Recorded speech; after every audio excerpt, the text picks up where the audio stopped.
Jey Morales. Unbound. Pleads. Revelation in the house. Turn it up now.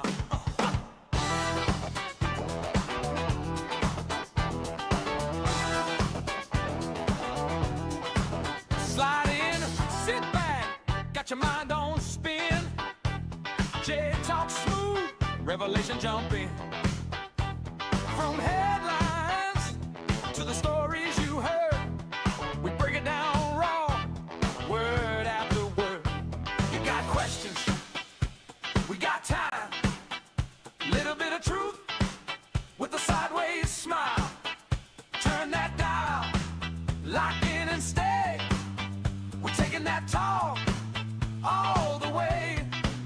Jey Morales Unbound, gonna shake your mind around. From the deep, dark doubts to the laughs out loud. Jey Morales Unbound, where the wild thoughts all get found. You can't stop that sound when the truth comes around.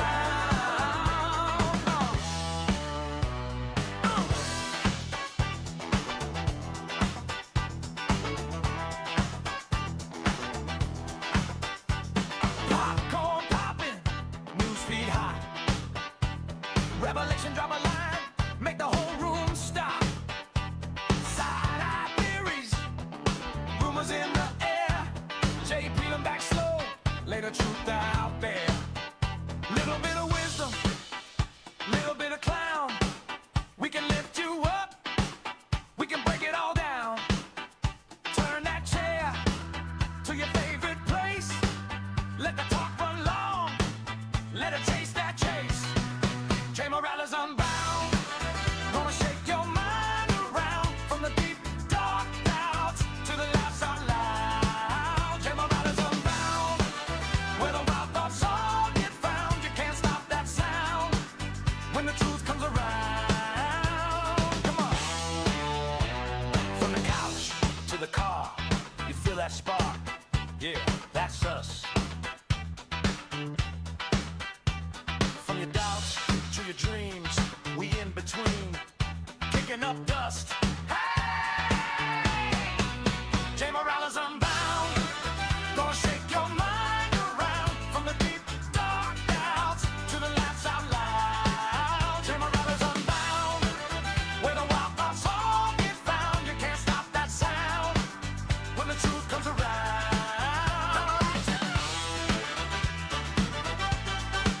You can't stop that sound when the truth comes around.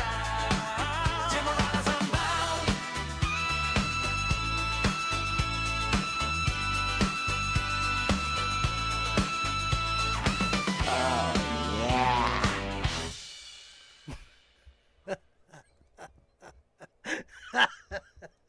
It always hits, Revelation.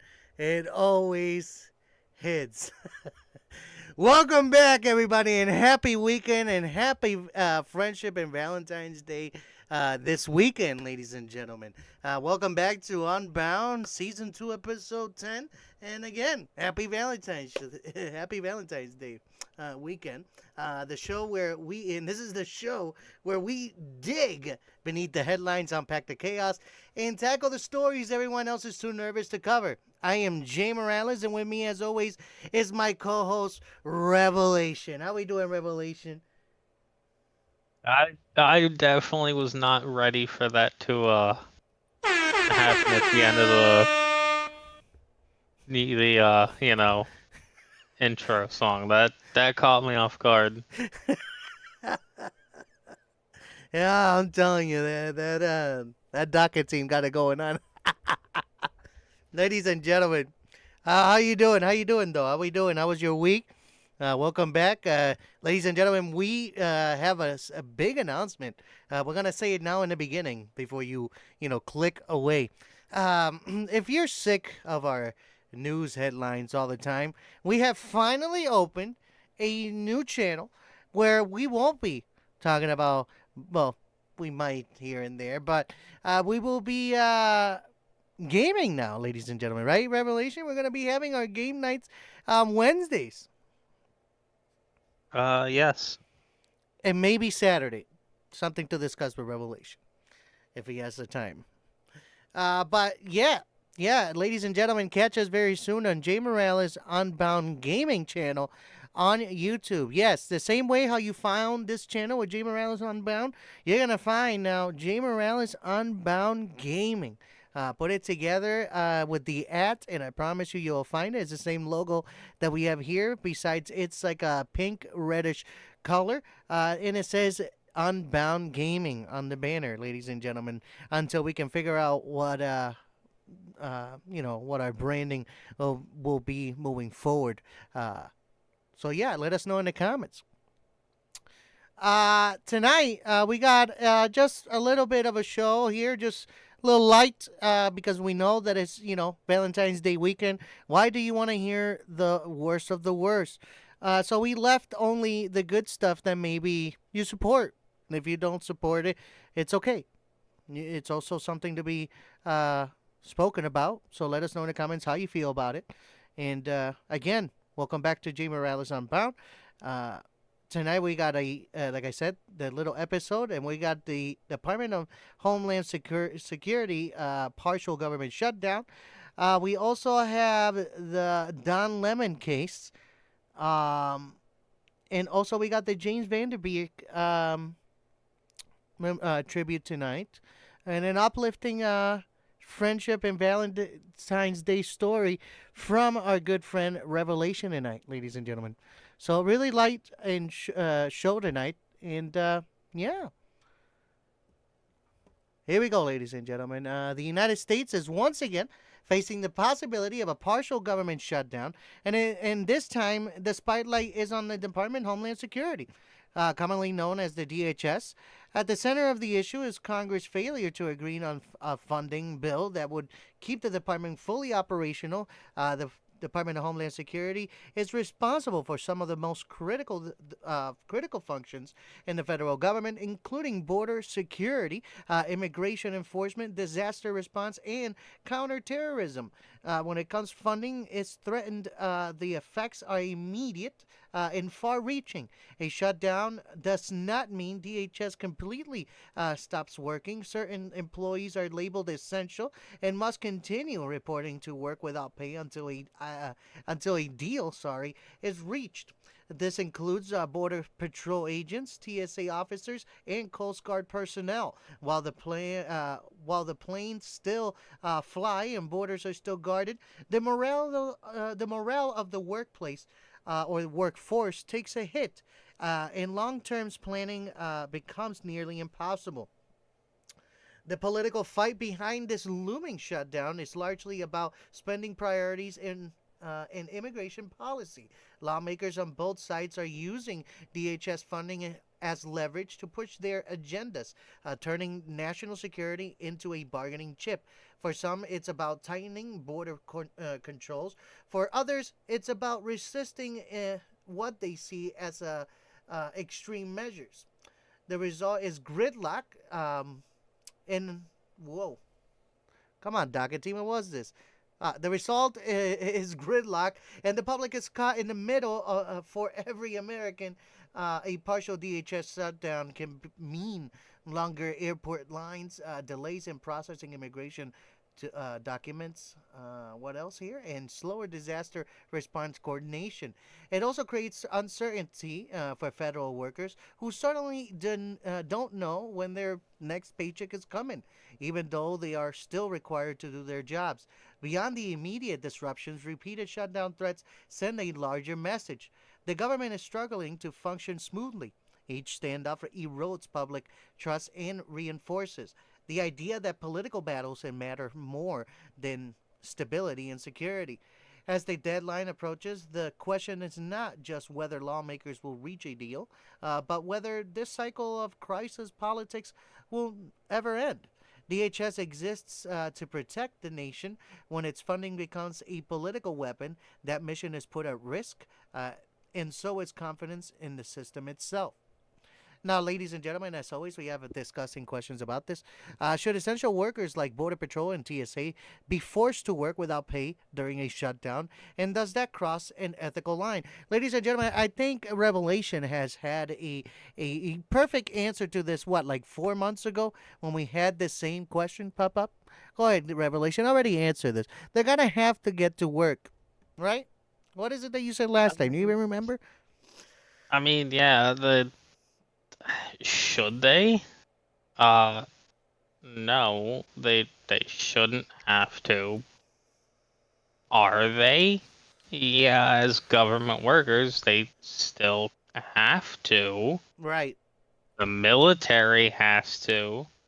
So if the fucking military has to work without pay, I'm sorry, TSA. I'm sorry, FAA. I'm sorry, FDA, and all of those other ones. You're gonna have to do it too. Like, expect to just live through it. Like, those are the first motherfuckers to get their back pay when the government reopens. See? Like, See? They're gonna be okay, Really ladies and simple. gentlemen. They're gonna be all right. FAA, there goes a plane. Wow, perfect. Do do government shutdown threats actually pressure lawmakers to compromise, or have they just become another political weapon that hurts regular people more than politicians? And let me finish it up. At one point, does constant shutdown brinkmanship become a national security risk instead of a political strategy? I feel like we had these questions already not long ago, and I think Revelation already answered them. We don't even need to repeat ourselves on the. What do you think, Revelation? Give us a summary. yeah, I think we actually did have them, like, quite a while ago when that whole Yeah. entire shutdown was going on. Exactly, ladies and gentlemen. If you want to watch that episode, I can't even remember what episode that is. It was when Oh, it we. was pretty early on. You'll probably see it. It was. I It think we It typed it might be as titled. TSA or something like that. Yeah. Find that out and let us know that you found it from this episode, episode 10 on season 2, ladies You and know what? gentlemen. Just do us all a favor and watch every single one of them. Yeah, support us. Support us. And Revelation, I got some news. I don't know if you know. Dude, I don't know if you know, and I don't know if the people know. We got to let them know. We should take this moment. We are at 8,701 subscribers, ladies and gentlemen. I know that Revelation Hell would yeah, like to say thank brother. you and hell yeah, brother. You know, this place has become the cream of the crop! you know, like I don't even know what else to say, but this place is The cream of the crop! and we couldn't have done it without you guys. So, thank you. Keep it up. Keep up the subscriptions. Thank you. We hope to. Our goal is to hit 100,000. Once we hit 100,000, we won't be bothering you anymore. Thank you so much. The cream of the crop! Hell yeah! Ah, God. Happy Friday, everybody. Happy Friday. We made it to the end of the week. And hell yeah. Now we're going to go into the Don Lemon situation. I don't know if you heard the recent update. Don Lemon has pleaded not guilty to charges in Minnesota church protest case. Before I go in it, what do you think so far on that? I'm sorry, but you walk into. I don't give the damn reason what it is.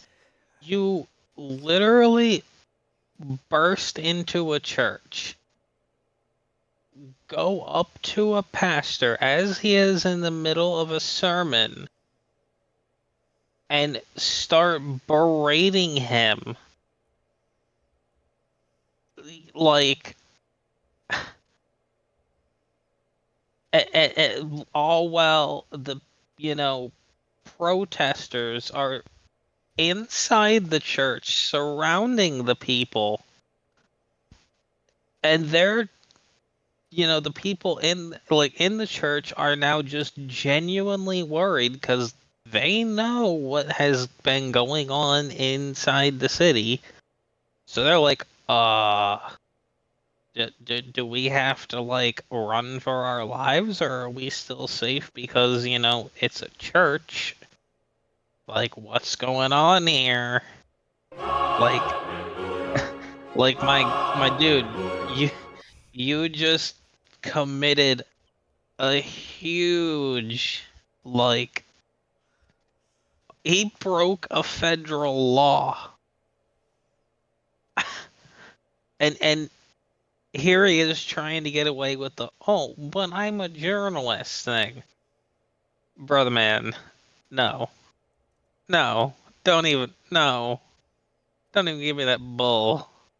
You're an independent journalist. You need a license for that bullshit to claim you're an actual journalist. You're a freelancer at this I don't point want your in time. damn lemons! What am I supposed to do with these? Make orange juice. Oh, man. So let's go right into this topic. Former CNN anchor and independent journalist Don Lemon has formally pleaded not guilty to federal civil rights charges connected to a protest that took place inside of a church in St. Paul, Minnesota on January 18, 2026. Lemon appeared in federal court on February 13th in front of U.S. District Magistrate Judge Douglas Michael at the Warren E. Berger Federal Building. Alongside him were several co-defendants, including civil rights attorney Nikema Levy Armstrong, who also entered a not guilty plea. Additional arraignments for other protesters and journalists are scheduled in the coming days. The charges stem from a protest that occurred inside City Church, a Southern Baptist congregational in St. Paul. Demonstrators entered the building chanting slogans such as "Ice Out" and "Justice for Renee Good," referencing the fatal shooting of a local woman by a U.S. Immigration and Customs Enforcement (ICE) officer, a case that has become a flashpoint in national debates over immigration enforcement. Prosecutors allege Lemon and others violated federal civil rights statutes, including a conspiracy to deprive others of their constitutional right and violate of the freedom of access to clinic entrances, the FACE Act. The FACE Act, originally enacted in 1994 to protect access to reproductive health facilities, also prohibits use of force or obstruction to interfere with individuals' rights to worship at a place of religious worship. According to court filings, an indictment claims Lemon anticipated in participated in what it describes as a takeover style attack on the church service, including actions that alleged intimidated congregants and interfered with their ability to practice their religion.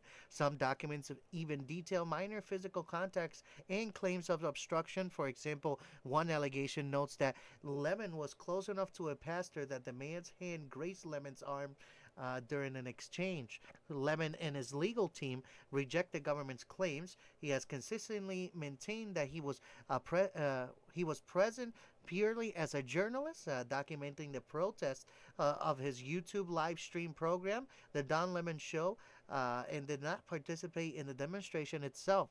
Video footage of the event shows him interviewing participants and narrating events, often identifying himself as a reporter. Defense attorney intend to raise First Amendment protections for the press as a central part of their case and have sought the return of Lemon's mobile phone, which was seized during his arrest and is currently in the custody of the Department of Homeland Security as a part of a sealed search warrant. In my opinion, before I continue here reading, they already went through that shit in and out, ladies and gentlemen. Outside the courtroom, roughly 24 supporters chanted in support of Lemon, with statements emphasizing press freedom and criticizing the prosecution. Press rights groups such as National Association of Black Journalists have also condemned the charges as an attack on independent journalism. The case has drawn sharp criticism from conservative and religious leaders, as well. Um, White House Press Secretary Caroline Leavitt issued statements asserting that the government will not tolerate the intimidation and harassment of Christians in their sacred places of worship. And the Trump administration publicly defended the prosecution as a lawful enforcement of religious freedom prosecutions. Legal analysts or analysts say this protection is unusual, as the FACE Act has rarely been used in cases involving houses of worship. The maximum penalties under the charge statutes can include up to a year in prison and fines. However, some experts suggest that the government's case could face challenges, especially given video evidence that may contradict key parts of the indictments. Lemon was initially arrested on January 30th, 2026 in Los Angeles and released without bail. His defense team, which includes high-profile attorneys like Abby David Lowell and former federal prosecutor Jill Thompson, argues that the charges represent an overreach that could have broad implications for implications for press freedom and civil liberties if allowed to stand. My ending discussing questions, ladies and gentlemen, as always. Should journalists be allowed to enter protests or controversial events freely, even inside private spaces like churches? Do changes like these threaten press freedom, or are they justified to protect religious rights?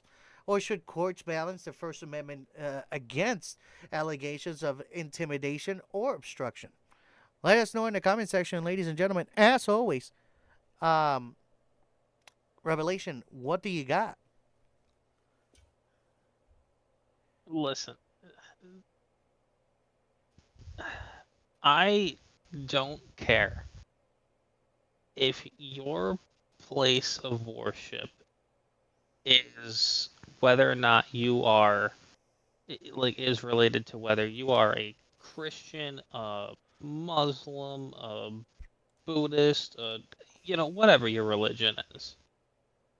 At any point in time, if somebody bursts in and is just starts causing a fucking commotion and then decides to hide under the veil of, the journalism clause. I'm sorry, or just decides to hide, get the intent to cause harm. Either one of those. I'm sorry, but you're a fucking scumbag.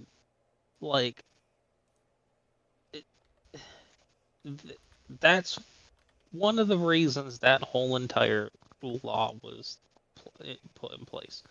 Well, mainly it was for the abortion clinics, which I'm not a big fan of abortions. I'm more of on the side of the get them if in the case of an emergency. But I also don't think you should go and put a pipe bomb in an abortion clinic. So, either way, don't go and blow up either of the two. Yep. That's probably a good thing we have a law for. So, but still, don't go and be like, yes, I am now spitting and harassing your pastor, insert whatever religious figurehead you have, and calling them all sorts of names and recording it. Oh, but it's okay. I'm a journalist. No, motherfucker, you're terrorizing the damn people inside. And in your video, just because you're saying you're a damn journalist, you literally walked in with a group of people who have now surrounded every single person inside of said church. You're at that point, you're literally the wolf dressed in sheep's clothing, who led other wolves dressed in sheep's clothing to surround the fucking sheep. Right. Like, and you're harassing the shepherd. Who and then tied his hands behind his back so he can't protect them. Like, get the fuck out of here. You're guilty. Ladies and gentlemen, this is why we have revelation here, and no hair in his tongue. The man tells it how it is. Now, ladies and gentlemen, I know I told you what topics we got, but somebody brought something to my attention here, revelation, that we have to touch tonight. The Guthrie abduction. I don't know if you know much about it. The latest updates and Yes, I developments. do. The disappearance of Nancy Guthrie, the 84-year-old mother of today's show co-anchor Savannah Guthrie, continues to grip the nation. Nancy was reported missing on February 1st after she failed to attend church in her Tucson area community. Authorities quickly concluded that this was not a case of her simply wandering off. Evidence suggests that she was forcibly abducted from her home. Investigators discovered blood matching Nancy's DNA on her porch, and a doorbell camera that had been disabled just before she vanished. Surveillance footage shows a masked armed individual tampering with the device in the early hours of February 1st, capturing a suspect described as a male, average build, wearing a black mask and gloves, carrying a black backpack. Officials hope these images will help identify him. Federal and local authorities have recovered unidentified DNA near the property, which does not match Nancy or anyone close to her. The evidence could prove crucial in identifying a suspect. However, tensions have or has arisen between local and federal investigators over access to evidence. The Pima County Sheriff's Office initially sent some items, such as gloves, to a private lab rather than sharing them directly with the FBI. The sheriff maintains that no evidence was intentionally withheld. Search efforts are ongoing and extensive. In the past 24 hours alone, authorities have received thousands of public tips, and the law enforcement continues canvassing neighborhoods and reviewing surveillance footage from the wider area. A man was briefly detained during a traffic stop in Rio Rico, Arizona, but he was ultimately released, and no formal suspects have been publicly identified. Meanwhile, ransom notes demanding Bitcoin have been sent to media outlets. Officials have not verified whether these notes are authentic or connected to the abduction. Savannah Guthrie and her family have made public appeals, sharing surveillance footage and images online, arguing anyone with information to come forward. Sorry about that. I need something to drink. Savannah Guthrie and her. Wait, is this repeating itself again? Well, Savannah Guthrie and her family have made public appeals, sharing surveillance footage and images online, arguing anyone with information, like I already said.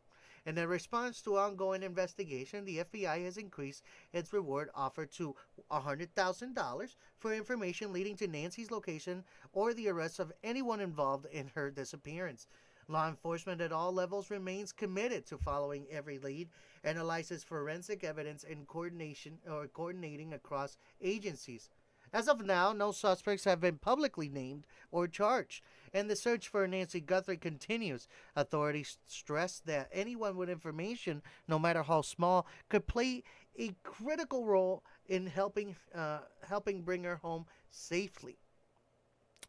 Ladies and gentlemen, now we're going to move into our discussing questions about this. How can the public best help authorities in high-profile missing persons case? Should law enforcement share more details publicly or keep information private to protect the investigation? How do ransom demands complicate an already sensitive investigation? And those are the questions. Let us know in the comments. I want to hear what Revelation's got to say. I don't know, man. This one's crazy. I did not expect this one on my bingo card for this year. Like you just don't expect to hear just, some old woman get kidnapped. Yeah, right?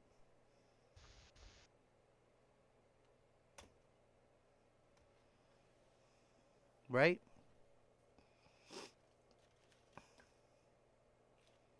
That's all you got? I mean, yeah, for that. Oh, ladies and gentlemen, we're gonna move now to Dawson's Creek star, late star, James Vanderbeek has passed away at the age of 48 after battle with cancer. James Vanderbeek, best known for his breakout roles as Dawson Leary on the hit 1990s teen drama Dawson's Creek, has died at the age of 48 after a long battle with a colorectal cancer. Sorry about that. His family announced on February 11, 2026. Vanderbeek family shared on social media that he passed away peacefully with the courage, faith, and grace. He is survived by his wife, Kimberly Vanderbeek, and their 6 children, Olivia, Joshua, Annabelle, Amelia, Gwendolyn, and Jeremiah. The actor first revealed his cancer diagnosis in 2024 after being privately treated since 2023. Throughout his illness, he used his public platform to raise awareness about colorectal cancer in younger adults, a condition that has been increasingly diagnosed in people under 50. Vanderbeek rose to fame in the late 1990s as the thoughtful and introspective Dawson Leary on Dawson's Creek, a defining series of the era that ran from 1998 to 2003. It became a touchstone for a generation of viewers exploring love, friendship, and identity. Beyond Dawson's Creek, he appeared in more than 60 film and television roles, including the sport drama Varsity Blues and comedic turns on shows like Don't Trust the Bee and the Bee in Apartment 23. Despite his fame, many fans also connected with his authenticity, uh, authenticity, and openness about personal life and fatherhood. In the weeks following his death, tributes in from fans and fellow actors alike. Dawson's Creek co-star Katie Holmes paid an emotional tribute, recalling the laughter and shared experience they had growing up on the set together. To support his family during a challenging time, a GoFundMe campaign launched in the wake of his death has raised more than 2 million in the last few days, with contributions from fellow celebrities and fans around the world, underscoring Vanderbeek's enduring impact and the deep affection held for him by many.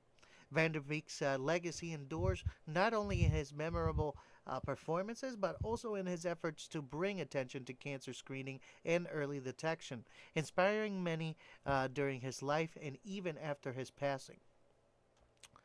Uh, Ladies and gentlemen, this is when before we go into the questions, right?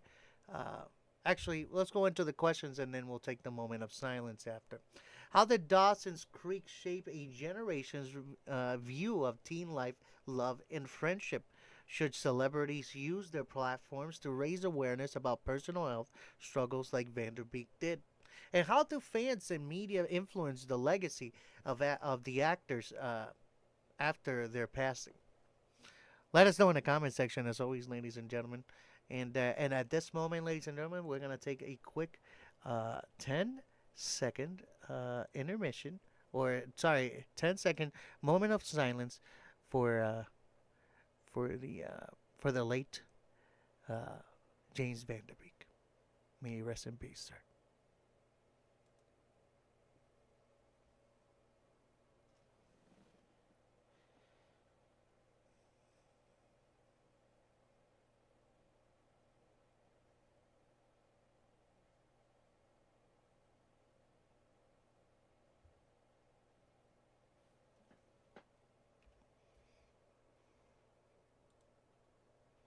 Heck yeah, rest in peace. Now, do you have anything? You know who I'm talking about? Who passed away? Dawson's Creek.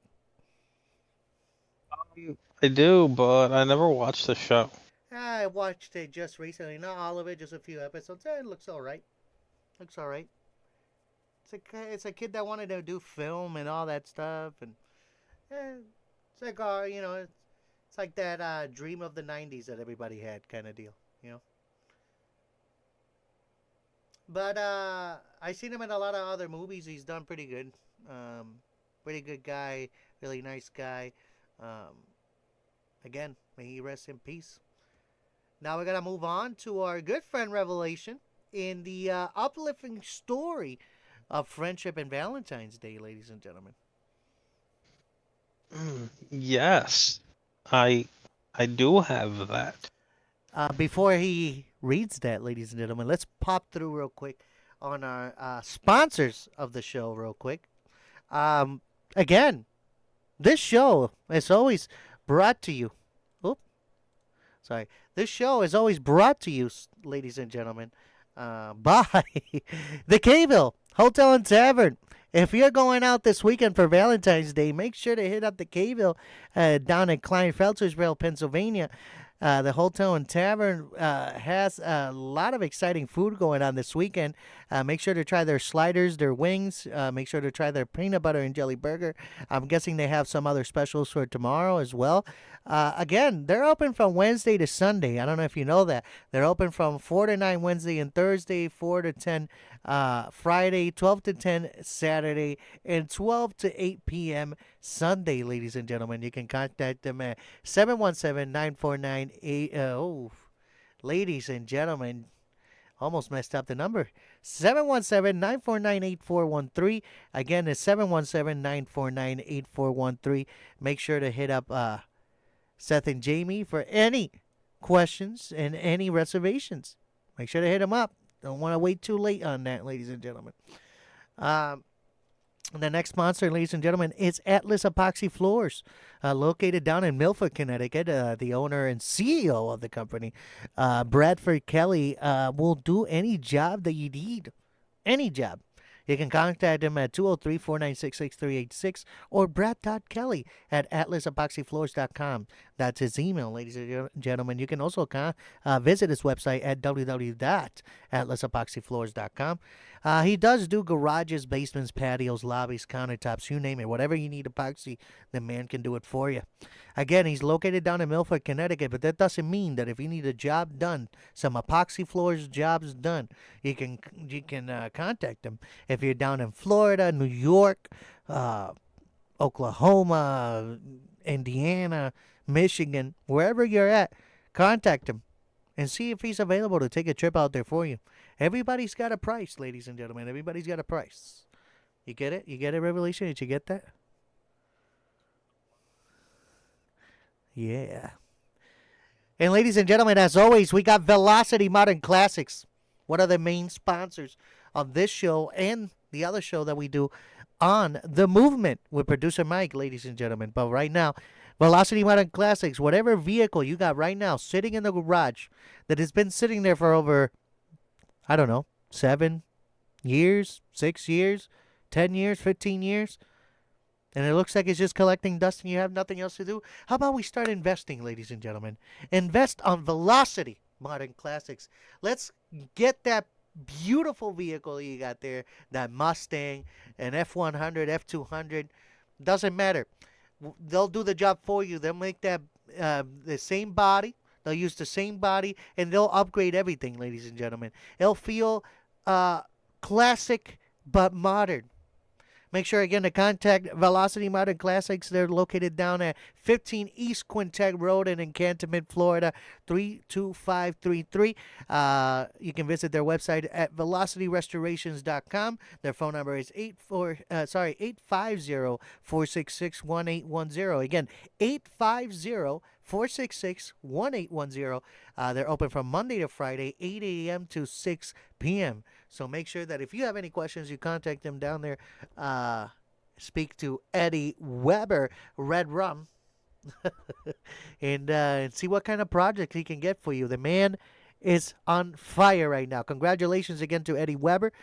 Without you, again, also this show wouldn't be nothing. Thanks again for your help over on Monday. Thank you and Stephanie for helping us out. Without further ado, ladies and gentlemen, who am I? We're also in this podcast right here every Tuesday.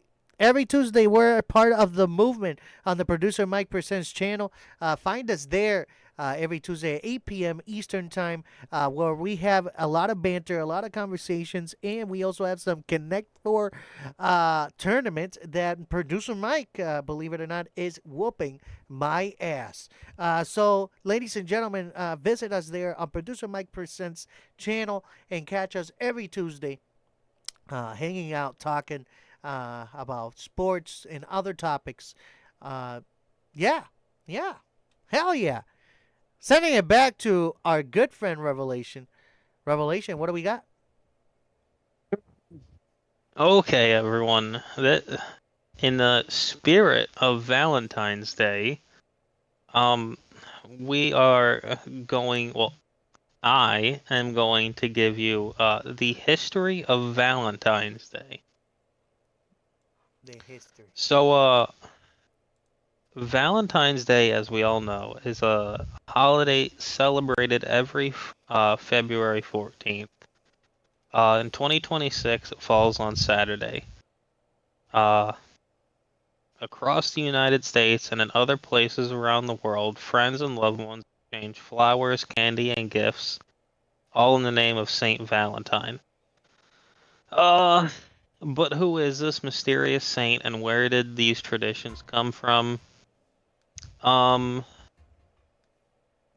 the ancient Roman ritual of Lupercalia to the welcome spring to the that welcomed spring to the card-giving customs of Victorian England. The story of Saint Valentine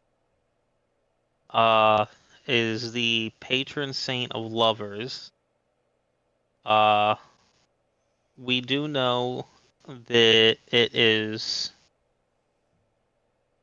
How did they word this? What? We do know that February has long been celebrated as a month of romance, and that Valentine's Day, as we know it today, contains vestiges of both Christian and ancient Roman tradition. But who was Saint Valentine, and how did he become associated with this ancient rite? The Catholic Church recognizes at least 3 different saints named Valentine or Valentinius, who were martyred in the 3rd century AD. One legend contains that Valentine was a priest in Rome when Emperor Claudius II Gothicus decided that single men made better soldiers than those with wives and families. He outlawed marriage for young men. Valentine realized the injustice of the decree, defied Claudius, and continued to marry couples in secret.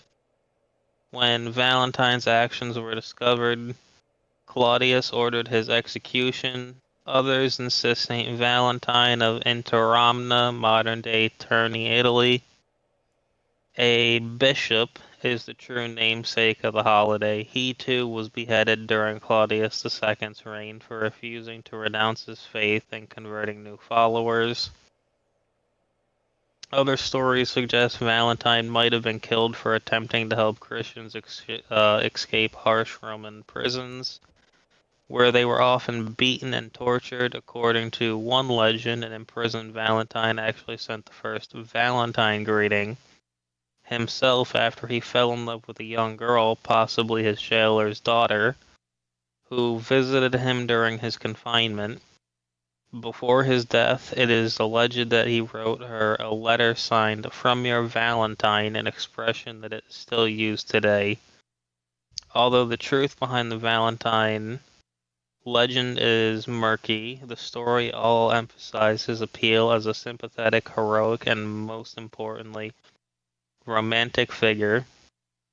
By the Middle Ages, perhaps thanks to this reputation, Valentine had become one of the most popular saints in England and France.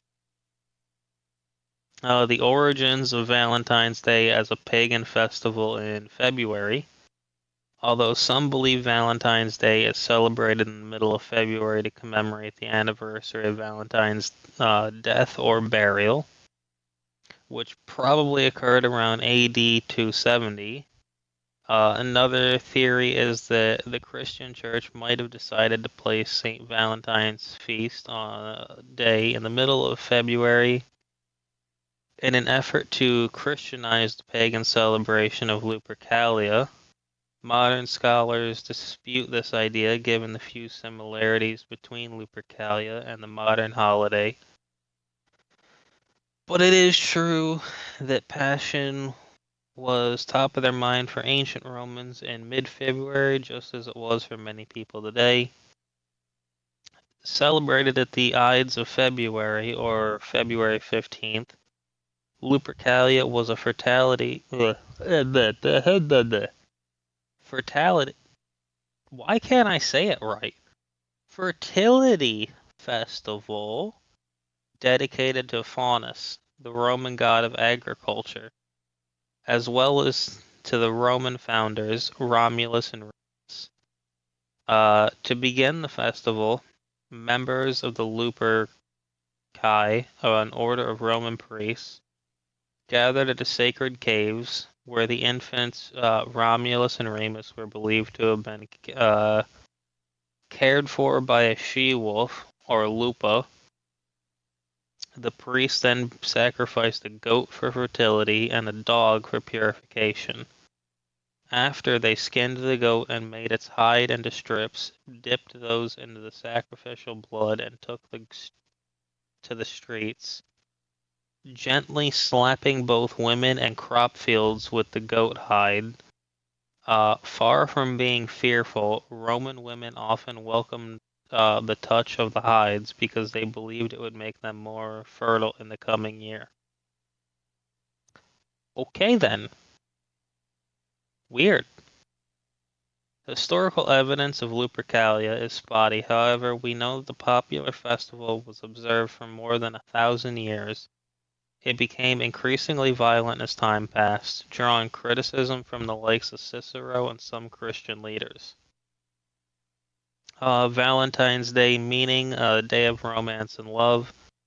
Lupercalia survived the initial rise of Christianity, but was outlawed as it was deemed unchristian at the end of the 5th century when Pope Gelasius declared February 14th was St. Valentine's Day. It was not until much later, however, that the day became definitively associated with love. During the Middle Ages, a common belief across France and England held that February 14th was the beginning of birds' mating season, which added to the idea that Valentine's Day should be an occasion for romance. The English poet Geoffrey Chaucer was the first to record St. Valentine's Day as a day of romantic celebration in his 1380s poem, The Parliament of Fowls, writing, "For this was sent on St. Valentine's Day, when every fowl cometh there to choose his mate." Valentine greetings were popular as far as back as the Middle Ages, though written valentines did not begin to appear until after 1400. The oldest known Valentine still in existence today is a poem Charles, Duke of Orleans, wrote to his wife in 1415 while he was imprisoned in the Tower of London following his capture at the Battle of Agincourt. The greeting is now part of the manuscript collection in the British Library in London. Several years later, it is believed that King Henry V hired a writer,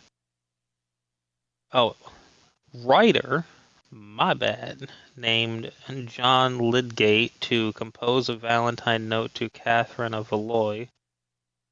By the mid-17th century, Valentine's Day had become a celebratory day in English folk that marked the coming of spring. A written history of holiday from the early 18th century described Royal Englanders drawing names from a vessel to find their valentines. The matchmaking lottery was considered a good omen for a paired couple's future marriage. Who's Cupid? Cupid is often portrayed on Valentine's Day cards as a naked shrub launching arrows of love at unsuspecting lovers, but the Roman god Cupid has his roots in Greek mythology as the Greek god of love, Eros. Accounts on his birth vary. Some say he is the son of Nyx and Erebus. Others claim his parents are Aphrodite and Ares. Still others suggest he is the son of Iris and Zephyrus, or even Aphrodite and Zeus, who would have been both his father and grandfather.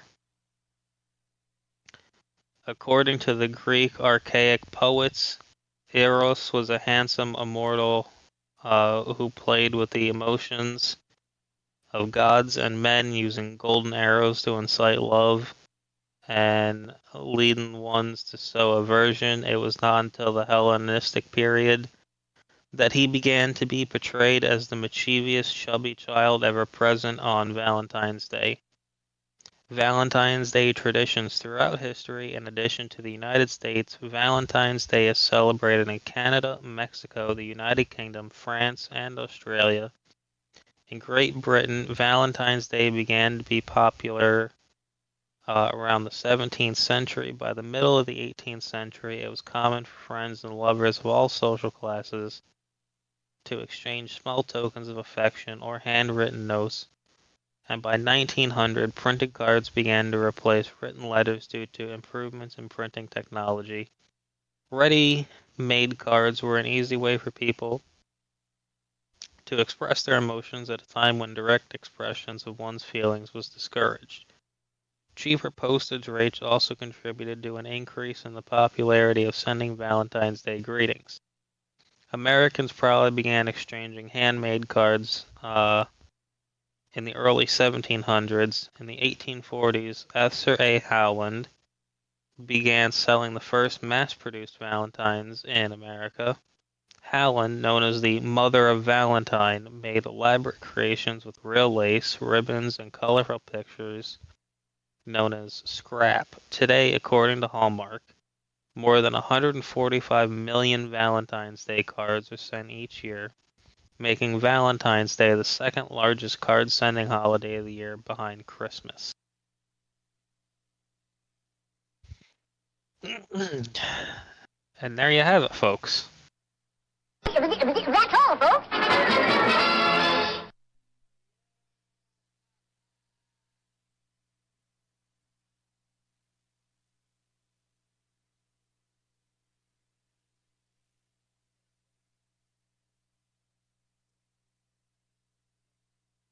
Is that it? Or Did you hear that? That's all, folks. yeah, Okay. I heard it. So I guess I haven't heard in a while, but that hit better than what I was trying to do, I guess. Today, Junior? Okay, relax. Ladies and gentlemen, I screwed up as always, but again, that was the history of Valentine's Day. I would like to thank everybody that has tuned in tonight. I would like to thank Revelation for giving us this history lesson on Valentine's Day. We always hit all the holidays here, ladies and gentlemen. We hit the holidays and we give you the history behind all the holidays in America and around the world. Again, ladies and gentlemen, this was a wrap for tonight's episode of Unbound. We covered everything from the DHS partial government shutdown to Don Lemon's case to the Guthrie. What was her name again? I'm so sorry. Guthrie. The Guthrie situation of her kidnapping. And then we talked about the late James Vanderbeek dying of cancer. Passing away on cancer, sorry. And then we talked about the history of Valentine's Day today. I think we did pretty good. And as always, ladies and gentlemen, before we go, I want to take a moment to highlight two important issues: mental health and domestic violence. These affect millions every day, but help is always available. If you or someone you know is struggling with mental health challenges, you can contact the 988 Suicide and Crisis Lifeline in the U.S. by dialing 988. Trained counselors are always available 24/7. For those affected by domestic violence, you can reach the National Domestic Violence Hotline at 1-800-799-7233 for confidential support, safety planning, and connections to local resources. Remember, reaching out is a sign of strength, not weakness. You are never alone. Thanks for tuning in to Unbound, ladies and gentlemen. Stay informed, stay curious, and we'll see you on Monday. And before we always let you go, Revelation is going to give us a daily reminder in his goodbyes while I prepare everything for the outro. Remember, children, the next time Valentine's Day rolls around, always have your Valentine's gift prepared at least a week in advance, because we all know what happens if you forget it. Indeed. Indeed. With that, ladies and gentlemen, we're going to leave you with a 1 minute and 18 seconds of the song with Lady Gaga that she was salsa inspired version of Die With You, right? Die With You, something like that. Yeah, Die With a Smile. Die With a Smile, ladies and gentlemen. It's Die With a Smile. Again, have a beautiful, beautiful weekend. Stay safe out there. Make sure you don't drink and driving with your significant other or your friends, because it's also Friendship Weekend. And make sure to wear protection. I said it. I said it. Hell yeah. Oh, yeah. If the world was ending, I wanna be next to you. If the party was over and our time on earth was through, I wanna hold you just for a while and die with a smile. If the world was ending.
oh yeah.